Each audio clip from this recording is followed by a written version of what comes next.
I absolutely love Kitchenaid products because they really do stand the test of time.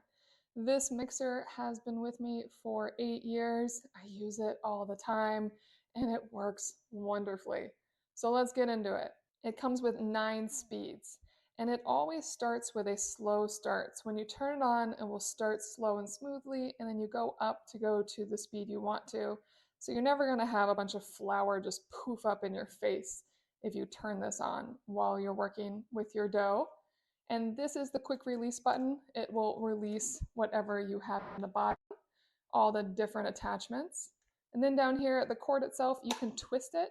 So depending on if you're right-handed or left-handed, and you just don't want this cord in your way, it's very easy to twist it either way and lock it in place so it stays out of your way while you're working. It really is a solid machine. It gets through any type of dough I want without wearing out. It just keeps going. Let's look at the attachments it comes with.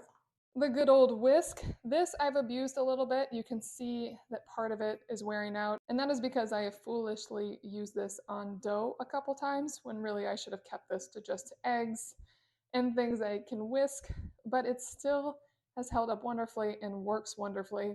And these you can replace too if you do silly things like I did. But like I said, it still works. We have a solid mixer. If you don't have a blender or you want to mix a milkshake just in the container itself, this works wonders. Dough mixers, and of course, your go-to. Beyond the whisk, the rest of them are extremely strong metal. It's all stainless steel. I stick these in the dishwasher all the time. They last beautifully. So let me plug it in and show you how it works. Oh, and it comes with this little bag for these all to stay in, which is very helpful.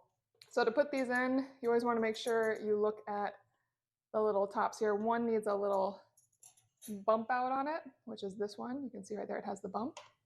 Stick that in. Push the other one in. Those are snapped in. Okay, so it's all ready to go. Let's plug it in and turn it on.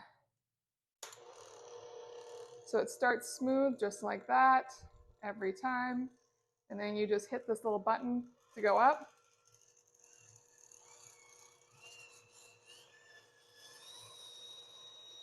I'll go all the way up to 9. And when you're done, you can go down or just turn it off. And then press this. These will pop right out. And there you go. A fantastic handheld mixer. I cannot recommend it enough.